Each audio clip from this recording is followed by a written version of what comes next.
Яңалыклар вакыты үз эшен башлап җибәрде. Студияда Лина Хәсәншина, исәнмесез? Республика җитәкчелеге Әлмәттә яңа социаль объектлар ачуда катнашты. Eagle FC 40-нчы турнирында әлмәтлеләрнең канлы җиңүе, Татарстан нефтчеләрен хөрмәтләү дәвам итә. Бу һәм башка яңалыклар турында мин һәм яңалыклар вакыты иҗат төркеме сөйләшәбез. Балалар безнең киләчәгебез. Шуңа да республикада үсеп килүче буынны кайгырту төп бурычларның берсе. Татнефть компаниясының социаль сәясәте башлыча балаларны кайгырта. 4 сентябрьдә Әлмәттә узган чараларда Татарстан Республикасы президенты, Татнефть ашык акционерлар җәмгыяте директорлар советы рәисе Рөстәм Миннеханов, Татарстан Республикасы дәүләт киңәшчесе Минтимер Шәймиев, Татнефть ашык акционерлар җәмгыяте генераль директоры Наил Маганов, Татарстан Республикасы президентының нефть сәнәгате мәсьәләләре буенча ярдәмчесе Шәфәгать Тахаветдинов, Әлмәт муниципаль районы башлыгы Тимур Нугуманов, Татарстан Республикасы министрлыклары һәм ведомстволары җитәкчеләре катнашты. Шәһәребезнең мөхтәрәм кунаклары Татнефть ярдәме белән тормышка ашырылучы билем һәм тәрбия объектларында да булды. Алар Әлмәт дәүләт нефть институты һәм компанияның Татнефть институты базасында Татнефть формалаштыра торган югары нефть мәктәбе фәнни тикшеренү үзәге кампусының тулай торагында булдылар. Агымдагы елның мартында студентлар һәм укытучылар өчен 708 урынга исәпләнгән тулай торакның 2 корпусы файдалануга тапшырылган. Бүгенге көндә укыту лаборатория һәм офис корпуслары, җир асты парковкасы, балалар бакчасы, йортлар төзелеше дәвам итә. Татарстан президенты Рөстәм Миннеханов һәм Татарстан Республикасы дәүләт киңәшчесе Минтимер Шәймиев Әлмәттә һәм видео элемтә буенча Түбән Камада адымнар яңа полилингваль мәгариф комплекслары төзелешенә старт бирделәр. Татарстан Республикасы президенты Рөстәм Миннеханов сүзләренчә, адымнар үзенең киләчәген һәм яхшы перспективалы булуын күрсәтте. Казанда, Алабугада, хәзер Актаныш һәм Чаллыда бу мәктәпләр ачылды һәм матур гына эшләп киләләр. Бүген зур тантана безнең менә бу ике шәһәребездә яңа 2 адымнар мәктәбенә нигез салына. 2нче елга, Алла бирсә, менә шушы җирлектә, Әлмәттә һәм Түбән Камада бу матур биналарга балалар киләчәк. Иң уңай, иң яхшы проект 1224 балага. Анда 2 спортзал, бассейн һәм укыту өчен бөтен шартлар бар. Андан тыш бу мәктәпкә адымнар методикасы һәм технологиясе кулланыла. Монда телләр һәм яңа тәртиптә укыту формалары кулланыла.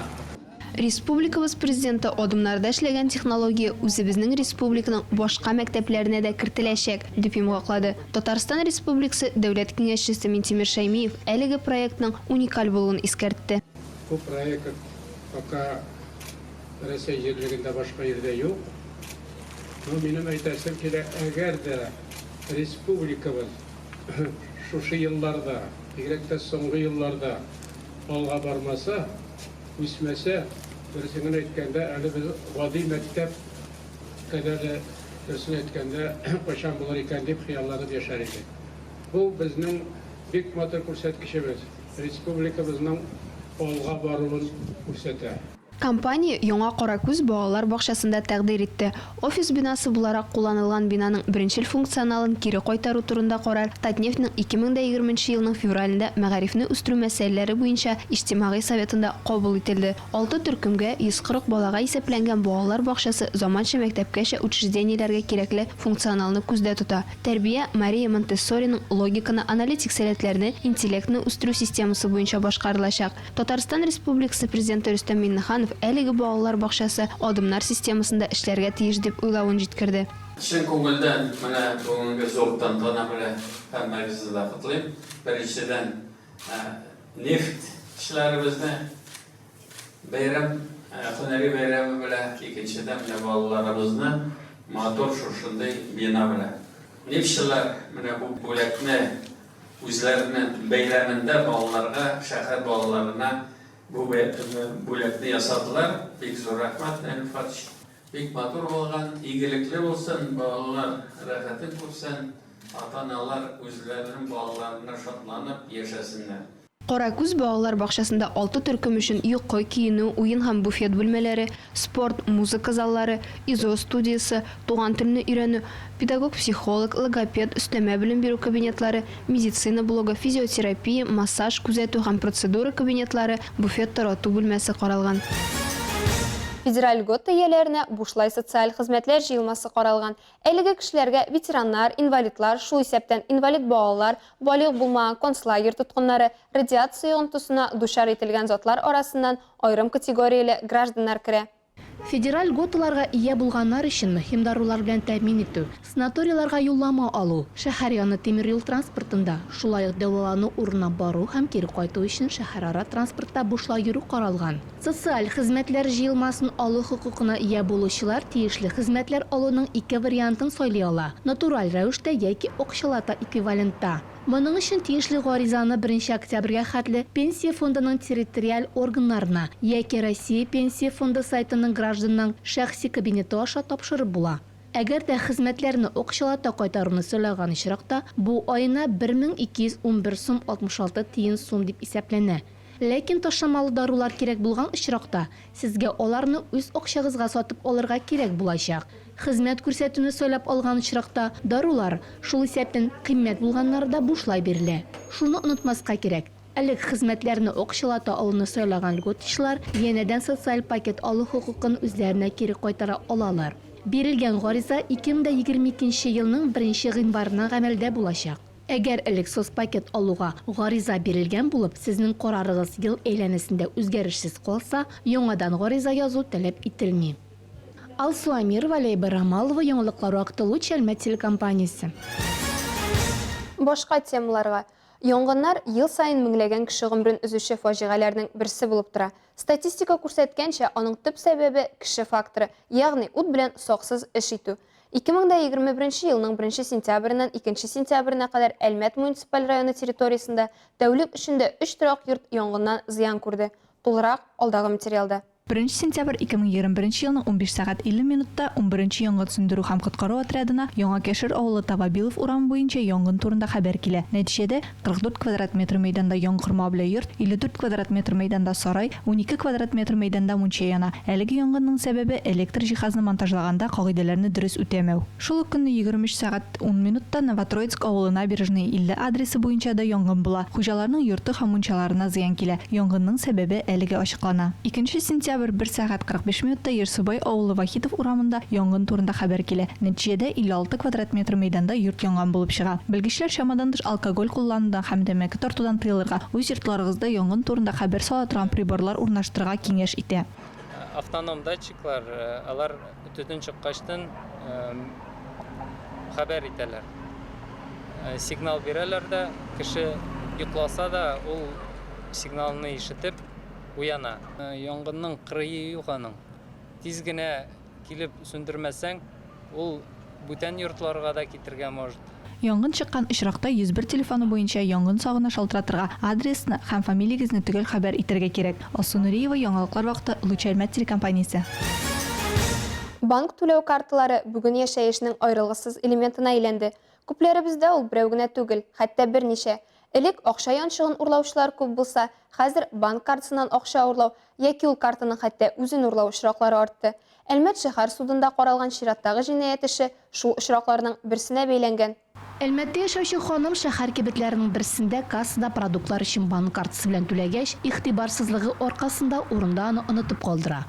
Чиратта торучы елгыр Ират аптырап калмый, картаны үзенә ала. Егет шуннан соң эш кибеттән әйберләр ала. Пиццерияга кирип тамак ялгап чыгарга да өлгерә. Карта белән 1000 сумга кадәр контактсыз түләләр башкарып була. Моның өчен пин-код соралмый. Зыян күрүче белдергәнчә, сатып алу турында хәбәрләр вакытында ук аның кәрәзә телефонына килмәгән. Ул бу хезмәтне өздергән була. Урлау турында ул соңыннан гына белә. Ул арада Ират 1920 сум күләмендә акчасын туздырып та өлгерә. Совершил я это уже намеренно и как бы испугавшись, не знаю, я эту карточку просто выкинул. Суд утырышы вакытында җинаятчы үкенүен һәм зыян күрүчегә тулайым сумманы кире кайтаруын хәбәр итте. Данное обвинение предъявлено Гаеплегә карата җинаять кодексының 158 маддәсенең 3-нче өлеше Г пункты буенча гаеп белдерелде. Бу маддә караклык, ягъни банк исәбеннән чит милекне яшерен урлау кебек эшләр буенча бара. Әлеге җинаять эше буенча хөкем чыгарылды. Җинаять кылучы 1 елга шартлы рәвештә ирегеннән мәхрүм ителде. Алсу Амирова, Динар Гөнединова, Дамир Курбанов, Яңалыклар вакыты, Луч Әлмәт телекомпаниясе.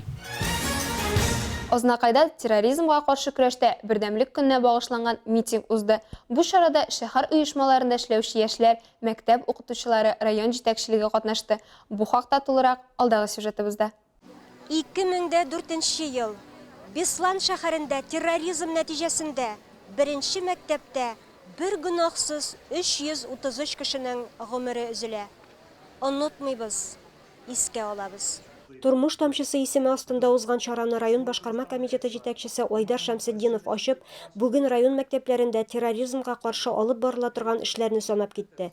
Беслан шәһәрендә, шулай ук Казан шәһәренең 175-нче гимназиясендә булган фаҗига нәтиҗәсендә гомерләре өзелгән балаларны, укытучыларны искә алды. Гөнаһсыз балалар турында онытмыйбыз. Мондый фаҗигаләр яңадан кабатланмасын иде, диде җитәкче.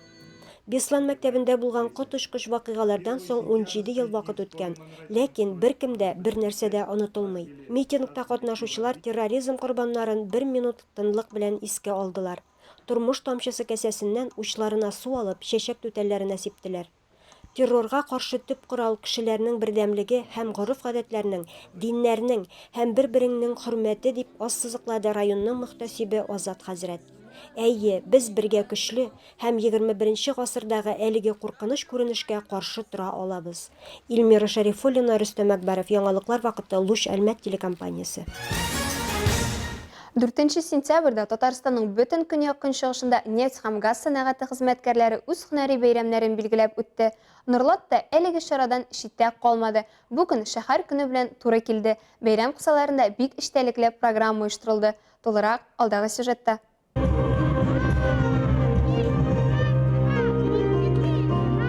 Бәйрәмнең төп геройлары нефть һәм газ сәнәгате хезмәткәрләре. Татнефть компаниясенең ышанычлы башлангычы астында сәламәтлек саклау, мәгариф, экология һәм башка күп кенә тармакларда яңа проектлар гамәлгә ашырыла. Шуңа күрә һөнәри бәйрәм көндә нинди генә кыенлыкларга карамастан, бөтен Татарстан файдасына эшләүчеләрне котлау һәм бүләкләү мөһим. Нефть оешмасы сәнәгать куркынычсызлыгы хезмәтне саклау һәм әйләнә-тирә мөхитне саклау бүлегенең хезмәтне саклау буенча белгече. Норлат муниципаль районы башлыгы Алмаз Әхмәтшин билгеләп үткәнчә, икътисади һәм социаль өлкәнең алга таба уңышлы үсеше өчен шәһәрнең потенциалы зур. Барыгызга нык сәламәтлек, хезмәт уңышлары телим. Районыбыз үссен, һәр көн чәчәк атсын, гаиләләрдә татулык һәм иминлек булсын. Бәйрәм белән.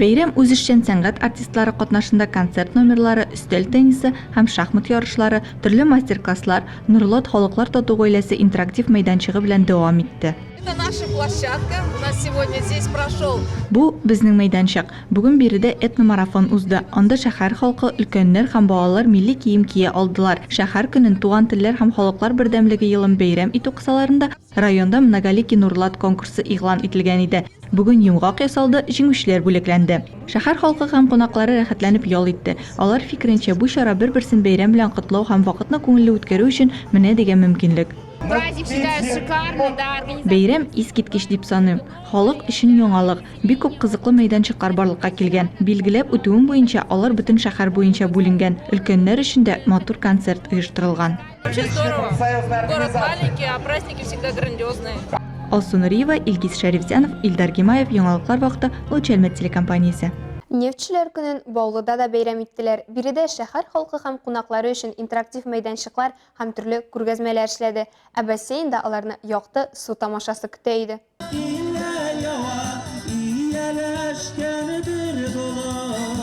Бәйрәм баулыларны берләштерде. Иртүк бөтен гаилә белән дигән лозунг астында шәһәр халкы ГТО нормаларын тапшыра алса, килгән кунаклар бәйрәм концертын тамаша кыла алды. Район башлыгы Рамил Гатиятуллин белән бергә Татнефть ачык акционерлык җәмгыяте генераль директорының хезмәтне саклау һәм экология буенча урынбасары Азат Хәбибрахманов җиңү һәм хезмәт даны паркы буйлап бәйрәм күргәзмәләрен карап узды. Ул билгеләп үткәнчә шәһәр елдан-ел матурлана бара. Иптәшләр, сезне Бәйрәм белән! С праздником! Рәхмәт! Ел сайын ретро машиналар күргәзмәсе халык арасында популярлаша бара һәм күп кенә бәйрәмнәрнең үзенчәлегенә әверелә. Шәһәр көненә дә ретро автомобильләр фестивале масштаблы күңел ачу чарасы буларак старт алды һәм кичкә кадәр дәвам итте. Күргәзмәнең төп герое 1952 елгы ГАЗ-67 автомобиле булды. На ее базе Бу машиналарны эшли торган дәрәҗәгә китердек. Әлеге сугыш чоры машиналары бик күп парадларда да катнашты. Шулай ук ретро автомобиль хуҗалары аралаша һәм үз тәҗрибәләре белән уртаклаша алдылар. Ә иң мөһиме техниканы тотып карый алу мөмкинлеге тудыру. Иң кыюлары хәтта машина йөртүче кәнәфиенә дә утыра алдылар. Нефтче стадионында бәйрәм кунакларын милли мозаика дип аталган мәдәният күргәзмәсе каршы алды. Ул районда тату яшәүче гаиләләрнең милли мәдәниятен, бай традицияләрен һәм гореф-гадәтләрен чагылдырды. Күргәзмәдә һөнәрчелек мәйданчыклары эшләде. Милли ризыкларны үзең үк пешереп, авыз итеп карау мөмкинлеге дә тудырылган иде. Баулы районы талантлы осталарга һәм иҗади кешеләргә бай. Һәр хезмәт алар өчен илһам чыганагы. Шәһәр халкы һәм бәйрәм кунаклары Баулы базары декоратив гамәли иҗат ярминкәсендә тагын бер кат моңа инандылар. Һәр күргәзмә өстәле Баулы осталарының бай фантазиясын күрсәтте. Неохота было, чтобы наша Павлинская земля... Минем өчен бик мөһим иде. Баулы шәһәрендә үзебезнең шундый уңган мастерларыбызны булдыру. Без хөрмәт белән Баулы шәһәрен бүтән якларда да яклап, үз һөнәрләребезне күрсәтәбез. Бәйрәмдә Баулы туган ягым дигән фотокүргәзмә дә оештырылган иде. Фоторәсемнәрдә Баулы районының барлык тарихы, шәһәрнең истәлекле урыннары һәм төбәкнең матурлыгы сурәтләнгән. Күргәзмәдә нефтчеләр ярдәме белән шәһәрнең үзгәрүен дә күрергә була иде. Здесь у нас показано первое здание НГДО. Бу күргәзмәдә Баулы шәһәренең кайчан шәһәр статусы алганлыгы, шулай ук нефтчеләрнең төрле еллардагы хезмәт юллары чагылдырылган. Бассейнда да шәһәрлеләрне күңелле тамаша көтә иде. Су флейборды бәйрәмнең иң истә калырлык һәм гадәти булмаган мизгелләренең берсе булды. Фирай Юнусова, Индира Сайфуллина, Артем Артемьев, Яңалыклар вакыты, Луч Әлмәт телекомпаниясе. Инде хәбәр иткәнчә, Әлмәттә катнаш көрәш буенча дөнья чемпионы Хәбиб Нурмагомедов булып китте. Ул җирле нефтяник белән Воронежның Буран командалары арасындагы югары хоккей лигасы чемпионаты матчында һәм Eagle FC 40 юбилей турнирының дәрәҗәле кунагы булды. Танылган спортчы Хәбиб Нурмагомедов Әлмәттә индустриаль урамда Ирбис спорт клубының яңа залын ачуда катнашты. Ул Ирбис клубында шөгыльләнүчеләр һәм журналистлар белән аралашты. Спортчы катнаш көрәшләр өчен яңа залны югары бәяләде. Аның сүзләренә караганда, биредә яңа чемпионнарны тәрбияләү өчен кирәкле бөтен нәрсә булдырылган. Безнең Татнефть йөзендә ышанычлы партнерыбыз бар. Аның белән безнең уртак максатыбыз спортны үстерү, балалар урамда түгел, залларда булсын өчен яшьләрне җәлеп итү. Киләчәктә биредә ярышлар үткәрү планлаштырыла. Киләсе елда без монда берничә тапкыр килүебезгә гаҗәпләнмәгез. Татнефть компаниясе ярдәме белән оештырылган Eagle FC юбилей турнирында Ирбис клубының 5 сугышчысы чыгыш ясады. Рамазан Амаев 3 раундлы көрәштә җиңү яулады. Илнур Әхмәтвалиев судьялар карары белән җиңү яулады. Шамил Ямилов якты җиңү яулады. Әлеге көрәш кичә нәтиҗәләре буенча иң яхшысы дип танылды. Шамил җиңү сериясе 4-0. Ярыш канлы чыкты. Беренче раундта башы тишелә, шуның аркасында канвас канлана. Өченче раундта Шамил көрәш барышын үзгәртә ала һәм көндәшне өчпочмак алымы белән буып җиңү яулый. Төп кардада Әлмәт көрәшчесе Рәсул Мамаев бразилиялы Эдуард Рамонны судьялар карары белән җиңә. Турнир тәмамланганнан соң Хәбиб журналистларның сорауларына җавап бирде. Бу сезгә җиткерәсе соңгы мәгълүматыбыз иде. Мин Лина Хәсәншина һәм монтажер Алия Бәйрәмалова сезнең белән сау булашабыз. Исән-имин булыгыз.